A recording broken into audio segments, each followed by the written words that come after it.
Zach with Web3 Reviews. Thank you for being with us. Today, it is Monday, July 7th, and we're going to be talking about the crypto market.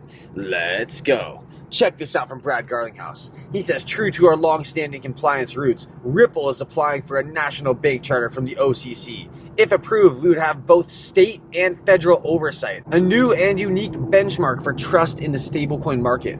Earlier this week, via standard custody, we also applied for a Fed master account. While Congress is working towards clear rules and regulations, and banks are leaning in, this access would allow us to hold RLUSD reserves directly with the Fed and provide an additional layer of security to future-proof trust in RLUSD.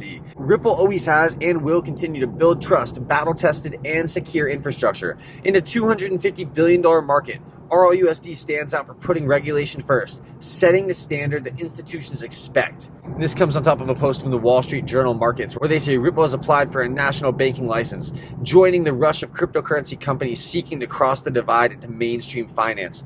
Dude, Ripple has been on this warpath the whole time, working to build the rails that way a use case can actually happen on the XRPL, a use case with lots of money flowing over these rails. We're talking about remittances. And I'm going to bring you back to this interview from 2017 where Naveen Gupta says that Ripple will make a dent in the universe. I think one thing, if there is one message that you can get in this room, is Ripple is not an ordinary company. We are not here to have a small market share or do X, do Y, and make small amount of money or something to happen. We are here to make a dent in the universe. Either we will change the remittance universe, the way you understand, the way value gets transferred across the world, between people, between institutions, or we will just fade away. So it's almost 0 or 1, and some of it comes from our Silicon Valley arrogance. Some of it comes from, that's the reason 6 years ago we were born with the mission of moving money like information moves today, right? And we are making it possible working with the existing ecosystem. So I think this is a key differentiator about Ripple, and that's the reason we are a monoline company.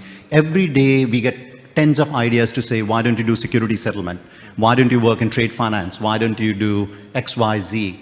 And what we tell them is, just cross-border remittances is $155 trillion problem.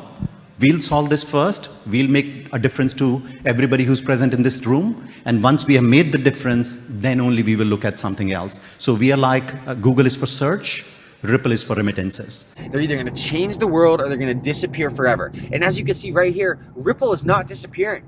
If anything, Ripple's leading the way and XRP is at the forefront of that. Check this out from Chad Steingraber. Upbit, which is a Korean exchange. XRP volume is absolutely going berserk, he says. 1.94 billion within the current hour. The next closest is Binance at 90 million in volume. You gotta remember that in the last bull run, Korea is what set it off, man. Because Korea's prices for crypto, including XRP, were above the rest of the world's prices. And the rest of the world said, hey, we're not ready for this yet. Let's just not respect Korea's prices. That's what happened, man. So they just stopped respecting the price oracles, stopped respecting the data feeds coming from Korea. It kind of turned off the bull run. That was the end. That was the top signal. They wouldn't respect Korea's prices. Korea was going ham. They were ready for that flip of the switch, and it didn't happen. Instead, we were sent back to fucking 4 years of pain. And now here we are again, and Korea is gearing up. Korea seems to be that group that goes all in, man, and I like those motherfuckers. I'm that all-in player too, man. I got 90% of my bag on XRP, and the other 10% on Flare, with the remaining 1% on Algorand, Songbird, and the likes. All my Gala nodes and NFTs were axed. Fuck them, I'll include that in that 1%. But 90% of my bag is XRP, and this is the bag that I've truly had conviction on for the past 8 years. Ever since I heard about XRP and the use case they were going for. Ever since I heard about Ripple being the black sheep of crypto, because they said they were working with regulators instead of against. I knew this just made sense to me, man.